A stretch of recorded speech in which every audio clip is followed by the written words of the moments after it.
Let's talk about somebody that is on his way in to WCW. And that would be WCW negotiating with none other than the Macho Man, Randy Savage. Ooh, yeah. Sorry, guys. I won't do that again. Vince had relegated Savage to the role of color commentator earlier in the year, but Randy believed he still had gas in the tank. Obviously, we saw that he did. Savage and McMahon agreed to part ways. Vince thought so much of Randy Savage that he even bid him farewell on the November 7th, 1994 episode of Raw. Savage began immediately working a deal with the help of Hogan, and he debuted on WCW Saturday Night, December 3rd, 1994. And listen, we're going to discuss his debut, Arn, what it meant for the company next when we get to December next, because he's now involved in the road to Starrcade. But I want to get your thoughts. What did you think about Randy Savage coming in? Who did he debut against? He would debut. I don't have who his challenger was, just that it was Saturday night, December 3rd, 19. Go ahead. Was it you? Yes. Okay. I And love if that I, you remember that too. That's well, awesome. if I remember correctly, he came in. His first match was I the TV champion at that time? No, you weren't. And I know that because you were just coming off the knee injury. And I'm going to look it up as we're talking here just to see if I can find out about that card. Yep. It first appeared on the edition of Savage made it clear from his first promo that he'd be world champion again. And let me see if I can see if it shows who the match was against. Um, I'll look for it here while we continue to talk here. But what did you think about Savage coming in overall? Was excited. I knew what a story was. I'd been up there, and you know, during his heyday when he was probably his hottest was when I was up there, and he could go. I mean, he could still go. I knew he still had something in the tank. Well, that's for sure, and he definitely did, and I'll find that for sure, Arn, on that one. But we know some of his greatest success was when he was tied to Hogan as either the half of the Mega Powers or as Hulk's opponent. But man, they had a complicated relationship over the years. But it seemed like they were always still able to figure out how to do business together. Was this your experience from the outside, kind of watching Hulk and Randy and their relationship? Did I think he's in the category of a Hogan guy. Wouldn't you agree? A Hogan guy, you mean being part of his clique? Yeah, just being part of, hey, here comes Hogan, and here comes another guy that would be considered a Hogan guy and Macho Man, kind of falling under that umbrella. Um, I don't know if I would say he was a Hogan guy. You got to remember they weren't on guaranteed money when they were with WWF. So when they were working their angles together, even though they had personal issues and that, I'm pretty sure they didn't like each other very much, but they were dependent on their living was dependent on each other. So they were businessmen, bell to bell. They did what they had to do because they wanted to get paid, and they were both making a heap of money. They absolutely were, and he had that Slim Jim deal, by the way, that was going to pay for him when he came to WCW. Brad Stanton, he's back this week, and he'd like to know if you were surprised that the WWE thought Macho Man was at the end of his in-ring career. The WWF thought that? Yeah, they thought that he was at the end of his career as far as Well, an in-ring performer. Were you surprised at that? I think no, not really. You know, it's a young man's business, and Mm. every 10 years or so, you got to have a turnover with the young guys.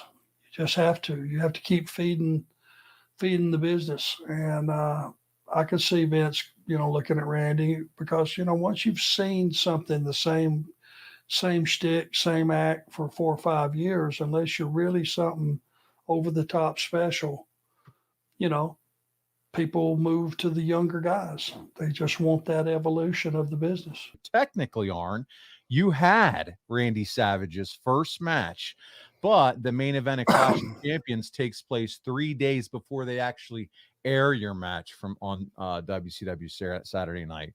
And you had talked about this before when we brought up Savage.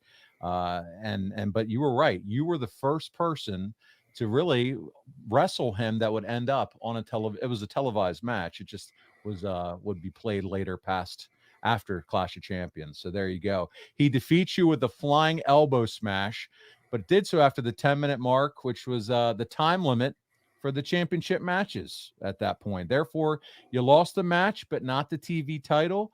That's a pretty creative way for Savage to win and you to keep the title, wouldn't you say? That's what made the TV title so special. Yeah. Another thing people need to know is when the time limit ran out, didn't matter what happened, you could get beat right in the middle of the ring. But it was if it was a tie, technically, there's no such thing as a tie. They had to raise your hand. So you didn't have to actually beat anybody. They had to beat you. But it made for an exciting 8 minutes gone, 2 minutes left. If you understand what I mean. Oh yeah, no doubt about it. The countdown is on as the crowd were totally invested to see what happens at the end of that match. I got to ask while we're talking about Randy here, because he's known as a perfectionist. Have you ever worked with another wrestler with better attention to detail than Randy Savage, Arn, in your career? No, and that's what it took for him to be comfortable. And if he had earned that at that point when the conversation was happening, if he had more time in than me, if he was better suited, that I should just pull up a chair and sit down and listen to what he had to say and try my best to accommodate him. Had that been someone else that was trying to pull that, sorry guys, I can't remember all that stuff. You're causing me to cram for a test that Right. I'm not going to do. I'll go if I know the answers. I'm gonna write them down, and at the end of it, I'm pretty sure I'll get an A. But if it slips to a, B plus, it won't fall any further than that. By let's just let me call it as we go. So knowing that he would kind of sketch it out, write it out, yellow pad it out, whatever you want to call it, with most of his opponents, would it ever be acceptable in wrestling, Randy, or did it ever happen where, hey, buddy, I just don't remember. I've crammed for the test and I forgot the answers. Would he just go to calling it, or what would that look like in the ring if you're with Savage and he's carefully scripted it and you just blank? Well, if you were qualified to be there, then if you couldn't remember what y'all had talked about, you just did something else. Because guess who knew? You and him. That's it. Nobody else in that arena knew what it was supposed to be. So how could it be the right way or the wrong way? But he wasn't so uptight where you'd catch around the shit about it later. The water has run under the bridge. By the time you get backstage, what's he going to do? Chew me out for something that I didn't remember 15 minutes into the match? If I put something in place of it. I mean, what are you going to do? And I think him knowing that guys would have worked really hard to accommodate him because I guess they had to or felt like they had to, that he was okay if some of the stuff didn't come up. If you didn't remember some of the stuff, as long as you didn't melt down and just go blank. Yeah. Hey, let's just wrestle. Get a hold. Yeah. If you go blank, get a hold. Get one on me. I'll get one on you. We'll work this out till we see how the audience is reacting to us. You never know. What we're doing now may have been better what we had at 2:00 this afternoon when you're sketching it out.